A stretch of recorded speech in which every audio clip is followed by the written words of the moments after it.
Jonás capítulo 1, versículo 1. Y vamos a leer hasta el versículo número 8. Dice: vino palabra de Jehová a Jonás, hijo de Amitai, diciendo: levántate y ve a Nínive, aquella gran ciudad, y pregona contra ella, porque ha subido su maldad delante de mí. Y Jonás se levantó para huir de la presencia de Jehová a Tarsis, y descendió a Gope, y halló una nave que partía para Tarsis, y pagando su pasaje, entró en ella para irse con ellos a Tarsis, lejos de la presencia de Jehová. Pero Jehová hizo levantar un gran viento en el mar, y hubo en el mar una tempestad tan grande, que se pensó que se partía la nave. Los marineros tuvieron miedo, y cada uno clamaba a su Dios, y echaron al mar los enseres que había en la nave, para descargarla de ellos. Pero Jonás había bajado al interior de la nave, y se había echado a dormir. Y el patrón de la nave se le acercó y le dijo: ¿qué tienes, dormilón? Levántate y clama a tu Dios, quizá él tendrá compasión de nosotros y no perecemos. Y dijeron cada uno a su compañero: venid y echemos suertes, para que sepamos por causa de quién nos ha venido este mal. Y echaron suertes, y la suerte cayó sobre Jonás. Entonces, voy a leer el 8. Le dijeron ellos: decláranos ahora por qué nos ha venido este mal. ¿Qué oficio tienes y de dónde vienes? ¿Cuál es tu tierra y de qué pueblo eres? Oremos a Dios. Señor, levantamos nuestras manos al cielo en señal de agradecimiento. Queremos pedirte que a lo largo de la exposición de la palabra seamos bendecidos, que tomes el control, Señor, de este tiempo, y que tu palabra sea sembrada en nuestros corazones, que el Espíritu Santo se mueva, que podamos ser afirmados en la verdad que tú quieres transmitirnos este día, y que podamos ser sumergidos en el río de tu bendición. Señor, gracias por cada hermano, por cada hermana, por todos los que están también en línea. Bendícenos, háblanos, glorifica tu nombre en Cristo Jesús. Amén y amén. En la vida hay distintas tormentas, y algunas de ellas son provocadas, otras son permitidas por Dios. Pero nadie quisiera estar inmerso en medio de una tormenta, de una dificultad. Todos nosotros hemos estado en situaciones de peligro, y no sabemos, ¿verdad?, el potencial de fe que tenemos, o incluso el conocimiento de la Biblia que tenemos, cuando nos sentimos vulnerables ante los peligros, ¿verdad?, de la vida, cuando pensamos que alguna situación se ha salido de control, cuando hay desesperación porque estamos peleando una batalla y posiblemente nuestras fuerzas físicas o incluso espirituales han comenzado a menguar. No sé si a ti te ha pasado, pero en algún momento de la vida estamos tan inmersos en las tormentas que sentimos que perecemos, que nos hundimos, que no vamos a salir adelante en medio de esa situación. Pero lo más triste de ello, o lo más angustiante, es que pensamos que no tenemos la ayuda de nadie. Y cuando reflexionamos en ello, puede ser alentador pensar que si bien nadie nos está ayudando en ese momento de tempestad, pero Dios está ahí. Pero puede ser angustiante pensar que incluso Dios posiblemente se está olvidando de nosotros, que quizá las oraciones que estamos elevando delante de su presencia no son escuchadas por Él. Sentir que la misericordia de Dios no está, ¿verdad?, actuando a nuestro favor, puede para nosotros ser algo verdaderamente desesperante.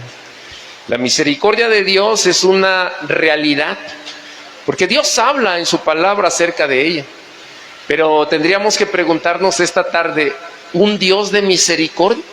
¿Es en realidad el Dios en el que confiamos un Dios que muestra su misericordia por ti, por mí, por la iglesia Kairos, por la vida de la humanidad, por la vida de tus hijos, por la vida, ¿verdad?, de aquello o de aquellos a los que tú amas? Es en realidad Dios, un Dios que se preocupa y que se ocupa además de sus hijos, a los que Él mismo dice que ama. Pues el amor de Dios está manifestado en las páginas de la palabra, y su amor, ¿verdad?, se ha revelado a través de Jesucristo. Hemos entonces transitado, hermanos, por situaciones en donde la desesperación y en donde las preguntas nos pueden atrapar. Quiero, a través de estos versos de la vida de Jonás, hablar de ese Dios de misericordia, ese Dios que se ha mostrado compasivo en la vida de aquellos, ¿verdad?, en los que Él mismo ha determinado ser misericordioso. Un Dios que muestra su compasión sin importar lo que la persona haga o sin importar lo que la persona deje de hacer. Porque la misericordia es eso, es la intervención de Dios, ¿verdad?, por lo que Él es, por lo que Él representa. Y no tiene que ver con lo que los hombres hagan o lo que los hombres dejen de hacer.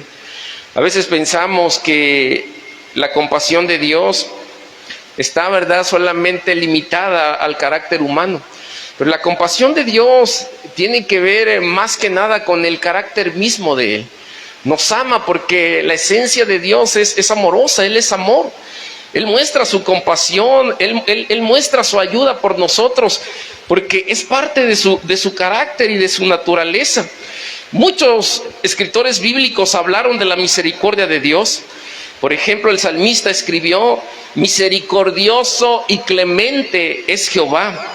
El apóstol Pablo, en su segunda carta, en el capítulo 1, verso 3, dice: es Padre Dios de misericordias. Santiago 5:11 señala: el Señor es muy misericordioso y compasivo.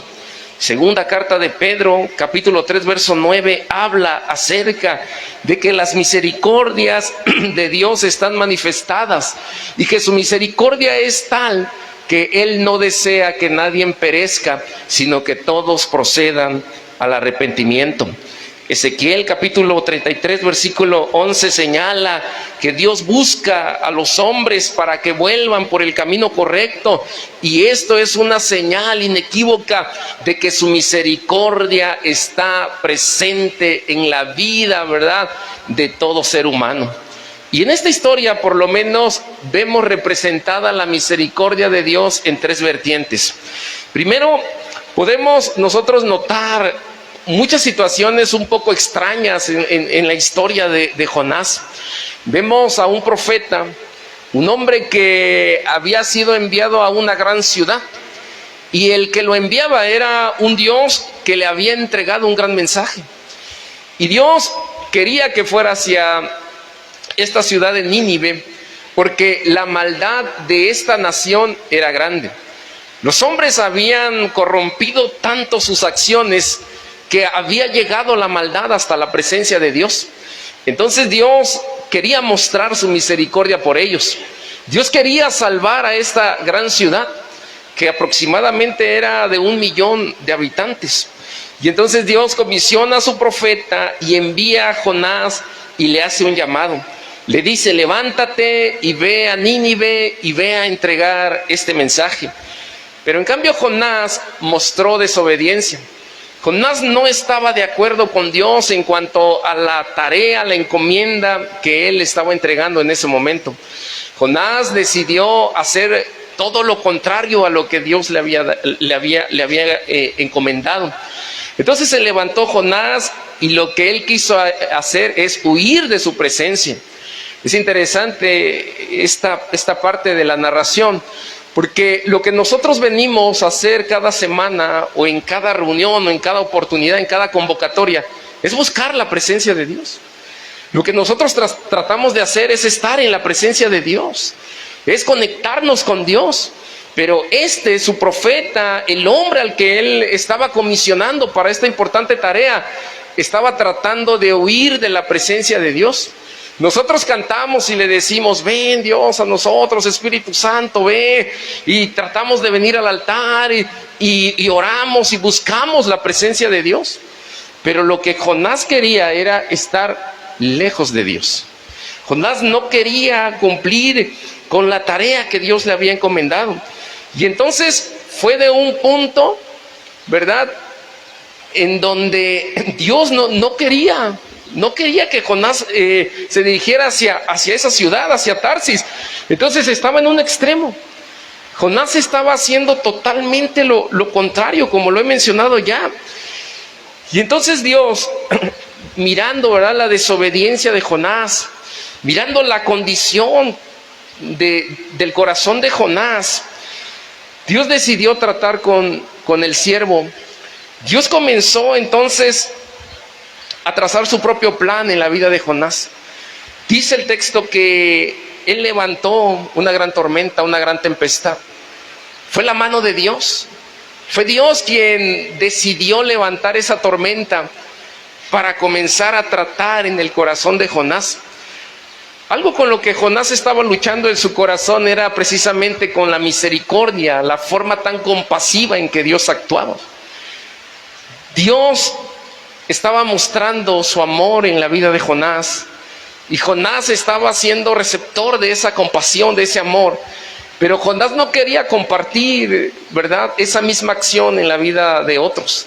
Jonás conocía que Dios era un Dios compasivo, misericordioso, y Jonás no quería que el pueblo ninivita pudiera ser objeto de esa compasión divina. Y eso era, ¿verdad?, lo que lo impulsó o lo impulsaba a él a ir en contra de la palabra que Dios le había dado. Siempre que hagamos lo contrario a lo que Dios nos manda, nos vamos a ver inmersos en muchos, pero muchísimos, diría yo, problemas.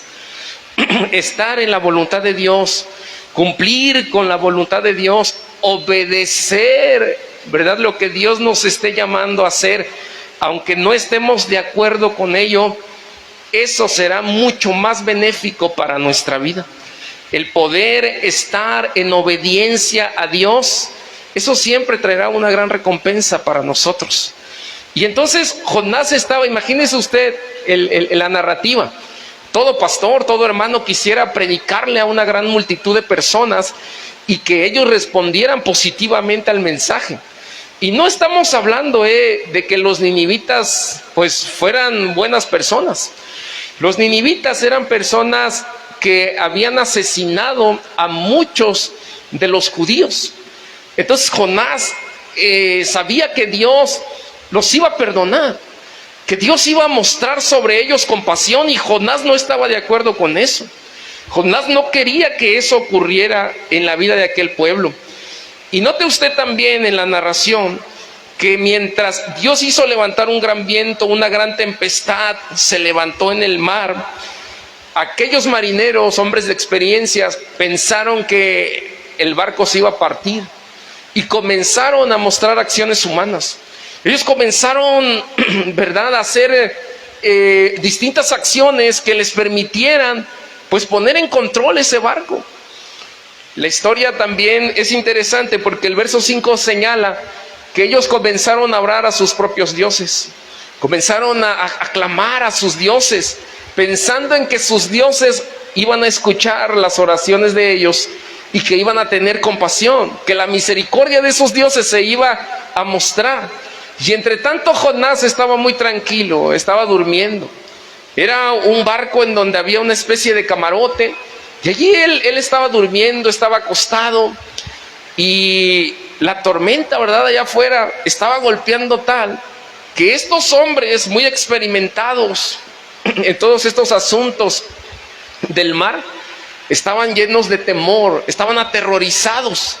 No era una tormenta como las que ellos habían presenciado en el pasado. Era un tipo de tormenta totalmente distinta, diferente. Y al final, ¿verdad?, de los versículos que leíamos, vemos que el jefe de la nave, el patrón de la nave, se acerca, lo despierta y confronta a Jonás. Pero Jonás pareciera que nada le interesa, que nada le importa. Jonás está muy tranquilo, se siente muy cómodo. Jonás está en un status quo, en una situación en donde pues él está consciente de que lo que está haciendo no es correcto, pero Jonás también sabe, ¿verdad?, que la mano de Dios está en cada uno de los asuntos que él está viviendo o está enfrentando en ese momento. Y note usted la narrativa, estos eran marineros que tenían, ¿verdad?, muchísimos dioses, distintos dioses, estaban adorando, ¿verdad?, a dioses extraños, había idolatría ahí en ellos. Y lo que vemos es que le dicen a Jonás: levántate y clama a tu Dios, ora a tu Dios, porque posiblemente tu Dios vaya a escuchar la oración, el ruego que tú eleves, y entonces tenga compasión de todos nosotros, tenga misericordia de nosotros y podamos ser librados de esta situación. Y entonces Jonás, de una manera también muy tranquila, les dice: yo soy el causante de todo esto que está pasando. Lo que vemos entonces, amados hermanos, es que la misericordia de Dios se extiende en la vida de Jonás. Dios había preparado ese gran viento, esa gran tempestad, había mandado a Jonás a una gran ciudad, y después en el capítulo 2 había Dios preparado a un gran pez. Había una gran tormenta, y Jonás, posiblemente nosotros pudiéramos pensar que era merecedor de cualquier castigo de Dios, que Dios debería de levantarse contra Jonás y demostrar su coraje, Dios, su ira totalmente contra Jonás y destruirlo. Pero en cambio Dios estaba preparando todas estas cosas para tratar con Jonás, para que el corazón de Jonás fuera transformado y moldeado, para que Jonás pudiera aprender acerca de ese Dios misericordioso. Dios estaba tratando con él en medio de esta gran tormenta. Lo que quiero decir es que en medio de las tormentas, en el interior de las tormentas, en el ojo del huracán de las tormentas, se encuentra la misericordia de Dios. Así que en medio de la tempestad que tú puedas estar pasando, en medio de cualquier situación de aflicción, en medio de cualquier situación en donde te sientas totalmente desesperado o indefenso, en medio de esa tormenta, ahí está la misericordia de Dios. Aunque posiblemente tus ojos ahora no alcancen a verla, porque Jonás no pudo, ¿verdad?, mirar de manera inmediata la misericordia de Dios en medio de esa tempestad. Jonás no se daba cuenta de que Dios estaba en el asunto. Esto es, que Dios estaba, hermanos, actuando de una manera favorable y compasiva con Jonás, y que a diferencia de lo que podíamos pensar nosotros, que Dios quería destruirle con esta tempestad o con este gran pez, lo que Dios estaba haciendo era tratar con el corazón de Jonás.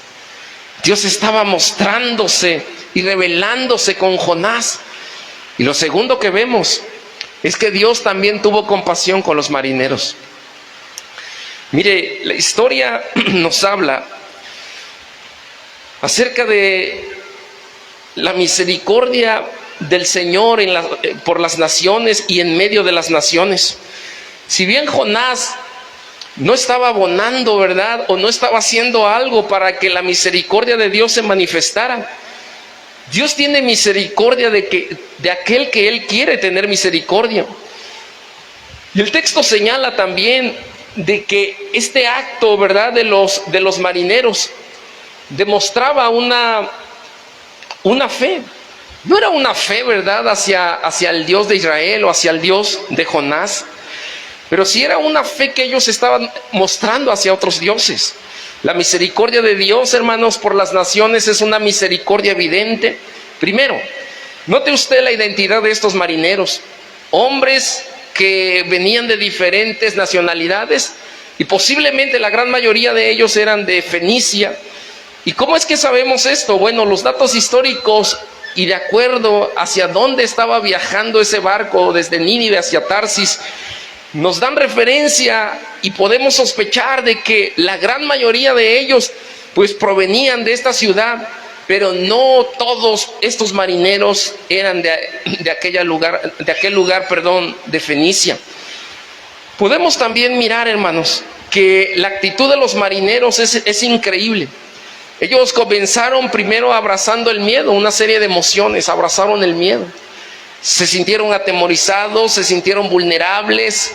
Ellos sintieron, ¿verdad?, que el viento, la tempestad que se había desatado, los iba a partir.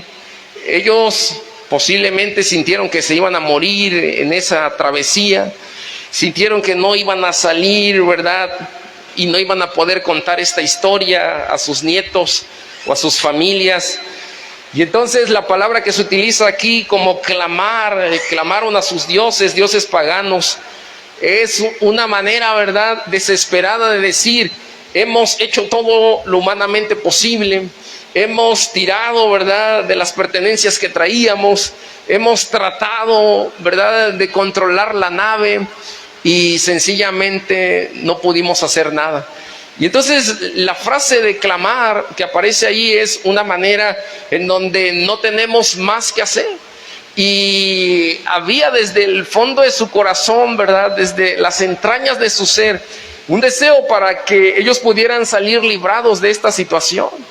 Había una terrible desesperación en la vida de ellos, y ellos comenzaron, ¿verdad?, a sentir que el único recurso que tenían era el recurso de la fe, y comenzaron a clamar, a pedir ayuda y a postrarse delante de estos dioses, y seguramente hicieron muchísimas promesas a esos dioses. Si nos libras de esto, te prometemos que vamos a hacer aquello.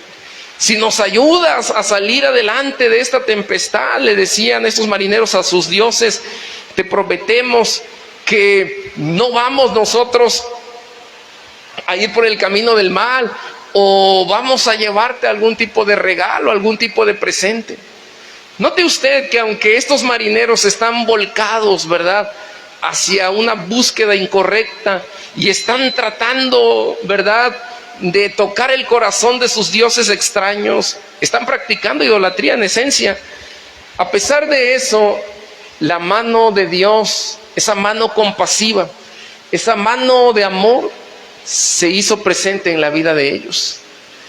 No es por lo que estaban haciendo, no es por lo que dejaron de hacer. La misericordia de Dios los alcanzó también. Dios los cuidó, Dios fue compasivo con ellos. Y a lo mejor alguno de nosotros puede pensar: ¿por qué Dios ayudó a estos marineros? No eran merecedores, estaban volcados hacia la idolatría, porque la compasión de Dios se extiende, hermanos, a la vida de toda persona. Porque Dios fue compasivo con ellos, como lo ha sido con usted y conmigo. Porque Dios, hermanos, es un Dios de gran misericordia. Es un Dios de un amor verdaderamente incomparable. Y Dios quiso, ¿verdad?, cuidar también de la vida de estos marineros. Además de eso, note usted que ellos en ese asunto no tenían nada que ver. Ellos sencillamente estaban haciendo su trabajo. Estaban llevando, ¿verdad?, a Jonás, quien había pagado un boleto para dirigirse a una ciudad, Tarsis, en donde él no tenía nada que hacer allá. Lo estaban esperando en Nínive. Allá es donde Dios lo quería. Allá es donde él tenía que ir a hacer su trabajo. Los marineros no tenían, ¿verdad?, como decimos nosotros en el dicho popular, vela en ese entierro. O sea, ¿ellos qué tenían que ver en ese asunto? Nada. Pero por causa de ese hombre, Jonás, pues las situaciones se comenzaron a complicar. Y entonces la mano de Dios se hizo presente en la vida de estos marineros. Note usted que la actitud de los marineros fue una mejor actitud que la del profeta. La actitud de ellos fue, por lo menos, aunque de forma equivocada, buscar, ¿verdad?, en el recurso de la fe, salir de esa situación, de esa tempestad. Es decir, que a través de la fe ellos estaban también tratando de hacer frente a la tempestad.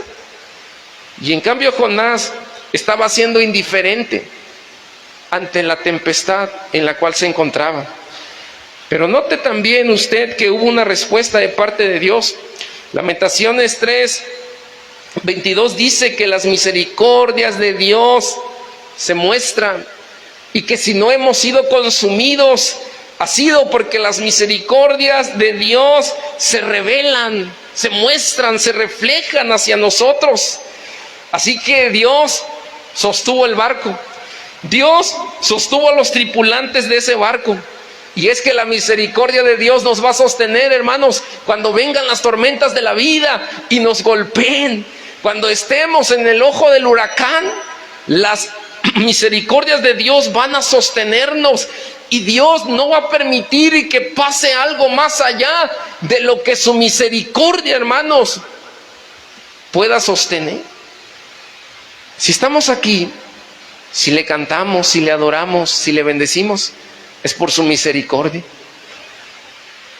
Si tenemos una familia, si tenemos, ¿verdad?, la bendición de la vida, es porque la misericordia de Dios hasta aquí nos ha traído y nos ha sostenido.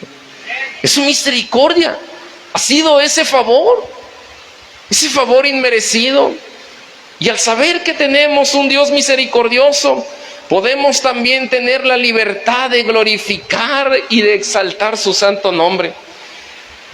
Aunque la historia de Jonás muestra una tormenta y consecuencias de un mal obrar de un siervo, aunque Jonás abandonó, ¿verdad?, la tarea que Dios le estaba encomendando, podemos decir también que en nuestra vida pueden venir tormentas que causemos o tormentas que Dios permita. Pero hermano mío, ninguno de nosotros puede pensar que estas tormentas o que estas situaciones tienen el propósito de Dios para destruirnos. Ninguno de nosotros debe pensar que ese auxilio o ese apoyo que Dios muestra por los suyos está muy ausente o está muy lejano.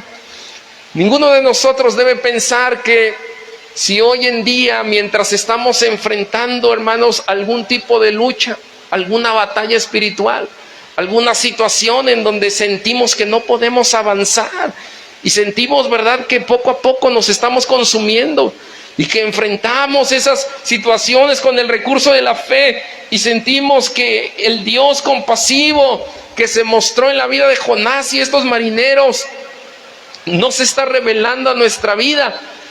Ninguno de nosotros piense en esta tarde que ese Dios de misericordias es un Dios que se ha olvidado de ti. Dios no se ha olvidado de ti. ¿Usted lo cree? ¿Usted cree que Dios tiene misericordia de sus hijos? Dios no se ha olvidado de ti ni de sus oraciones. Escúchame bien, iglesia, Dios no se ha olvidado de sus promesas. Dios no se ha olvidado de lo que ha hablado contigo en la intimidad. Dios no se ha olvidado, hermanos, de lo que te ha dicho que haría en tu vida, en tu familia y a través de ella. Dios no se ha olvidado de eso. Y es que posiblemente ahora tus ojos vean algo totalmente distinto a lo que Dios te ha prometido y te ha hablado. Pero el Dios de toda misericordia, de toda gracia, sigue mostrándose, hermanos, en cada paso de la vida. Número 3, Jonás fue un objeto de la misericordia de Dios. Los marineros recibieron la misericordia de Dios. La gran ciudad de Nínive también fue receptora de la misericordia de Dios. Mire, la historia de Jonás en el capítulo 3 comienza diciendo lo mismo que leímos en el verso 1 del capítulo 1. Vino palabra de Jehová por segunda vez a Jonás diciendo, es un Dios de segundas oportunidades. Y entonces luego el texto dice que se levantó y ahora sí Jonás fue a Nínive. Lo mismo que le dijo Dios en el capítulo 1, ahora en el capítulo 3 también se lo vuelve a decir. Pero para esto Jonás ya tuvo que estar 3 días en el vientre de un pez. Tuvo Jonás que pasar todo un proceso. Tuvo que ser vomitado, escupido por el gran pez. Y entonces Jonás, ahora sí, después de todas estas cosas que le sobrevinieron, ahora sí decide obedecer a Dios e ir a Nínive. Y cuando Jonás llega a aquel lugar, a Nínive, él lleva un mensaje, comienza a proclamar este mensaje. Jonás comenzó a hablar, ¿verdad? Y es la predicación más corta que encontramos en la Biblia. Jonás diciéndole al pueblo que se tenía que arrepentir porque Nínive sería destruida. Es un mensaje muy corto. Fue lo único que Jonás dijo. Apocalipsis 16:7 dice que Jehová se compadece, hermanos, de aquellos que le temen. Los ángeles anuncian: justos son tus juicios. Esto es, hermanos, que Dios, siendo un Dios de justicia, se habrá de manifestar. Dice la Biblia que el amor y la misericordia de Dios, en estas mismas palabras de Apocalipsis 16:7, que el amor y la misericordia de Dios se habrán de reflejar, ¿verdad?, sobre el pueblo. Antes de ver un poco esto de Nínive, quiero leer aquí el Salmo, capítulo 103, versículo 10, que dice esto: no ha hecho con nosotros conforme a nuestras iniquidades, ni nos ha pagado conforme a nuestros pecados. Mientras la Biblia habla acerca de la manera en cómo Dios actúa con el pueblo, con las personas, con los seres humanos, contigo, conmigo, el salmista afirma que Dios no nos ha hecho conforme a nuestras iniquidades y que Dios no nos ha pagado conforme a nuestros pecados. Es decir, que Dios ha tenido un trato muy compasivo. Dios no ha actuado de una forma en la que ha venido y ha dicho: toda mi ira y toda mi destrucción va a ser sobre ellos. No. Contrario a esto, Dios se ha reflejado amoroso, tierno. Y lo impresionante de Dios es que Él nos ha buscado, nos ha encontrado. Estábamos perdidos, nos ha llamado de diferentes maneras y hemos respondido a ese llamado de Dios. Hemos, ¿verdad?, escuchado historias, testimonios, maneras en cómo Dios ha tratado con cada corazón, con cada vida.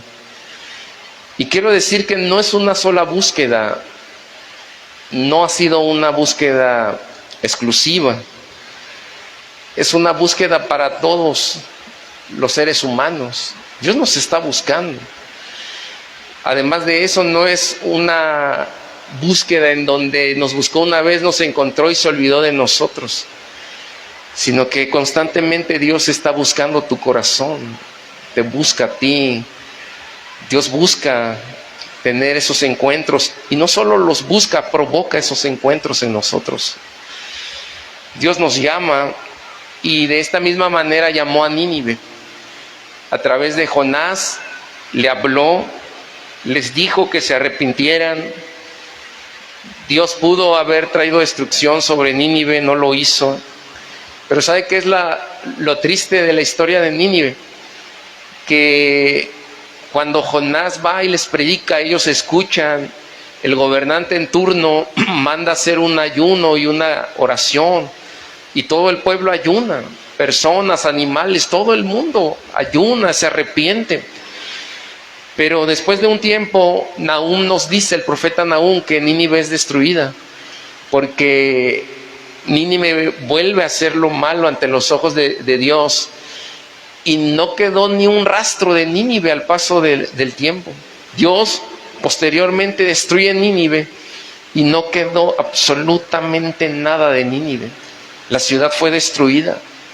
Pero en ese momento, cuando Jonás llevó el mensaje, ahí ellos atendieron a ese mensaje. Si bien es cierto, Dios es un Dios lento, ¿verdad?, para la ira, su ira habrá de llegar en algún momento. Si bien es cierto, es un Dios de amor y muestra ese amor por nosotros, también tenemos que tener en cuenta que es un Dios que va a mostrar su juicio, y que habrá de llegar también ese juicio en algún momento. Pero debemos también pensar en que esa compasión de Dios, como lo dice el salmista, nos lleva, ¿verdad?, a mirar todo ese esplendor, hermanos, y toda esa grandeza de la justicia y de la misericordia de Dios por nosotros. Porque Dios no nos paga, Dios no te paga a ti conforme a los pecados que tú has hecho, que tú has cometido, que tú haces, o a los pecados que yo he cometido. Si tuviéramos en nuestra mano un control con un botón rojo para destruir el mundo, ¿quién ya hubiera apretado ese botón? Si estuviera en tus manos ese control, ¿quién ya hubiera apretado ese botón? Posiblemente nosotros, si tuviéramos ese control en nuestra mano, ya le hubiéramos golpeado, lo hubiéramos aplastado y ya hubiéramos hecho una gran explosión en el mundo. Hermano, yo quiero hoy entonces dejar en tu corazón esto. Quiero invitar al grupo de alabanza, vamos a adorar en un momento, que vengan aquí. El mensaje es este para nosotros. Dios es un Dios de misericordia. Dios es compasivo contigo y es compasivo conmigo. Dios no se ha olvidado de ti y no se ha olvidado de mí. Kairos, Dios no se ha olvidado de esta gran familia. Dios sigue mostrando su misericordia por cada uno de nosotros y lo seguirá haciendo. Tú estarás peleando diferentes batallas y estarás en medio de una gran tormenta. Posiblemente así te sientas ahora. Pero en medio de esa tormenta, la misericordia de Dios está contigo. La misericordia es la compasión que Dios tiene, sin importar lo que tú has hecho, lo que tú has dejado de hacer, quién eres tú o quién intenta ser tú. No se trata de eso. Se trata de que Dios es un Dios altamente compasivo, un Dios que muestra su afecto, su amor, su cariño, su intervención, que muestra, hermanos, su misericordia por cada uno de nosotros. Dios no nos ha abandonado, no nos ha soltado. Y lo que Dios nos quiere hoy decir es que sin importar si provocaste la tempestad o no la provocaste, si estás en una gran dificultad o si estás en una gran tormenta, no importa. Ahí Dios estará interviniendo a tu favor. ¿Sabes cuál es el problema de esto, el asunto de esto? Es que a veces quisiéramos evitar el sufrimiento. Y mira esto, nota esto. Jesús murió en la cruz del Calvario. Y para que Él, ¿verdad?, pudiera salvar y perdonar los pecados de la humanidad, Él tuvo que sufrir, tuvo que padecer. Es decir, que en medio del sufrimiento de Cristo, ¿qué encontramos nosotros? Misericordia. En medio de ese sufrimiento hay misericordia de Dios. Así que en medio del sufrimiento, en medio de los padecimientos humanos, en medio de toda circunstancia adversa, ahí está, en medio de todo eso, ahí está la misericordia de Dios en tu vida. Dios tiene misericordia de nosotros. Y hoy le podemos adorar, hermanos. Vamos a cantarle.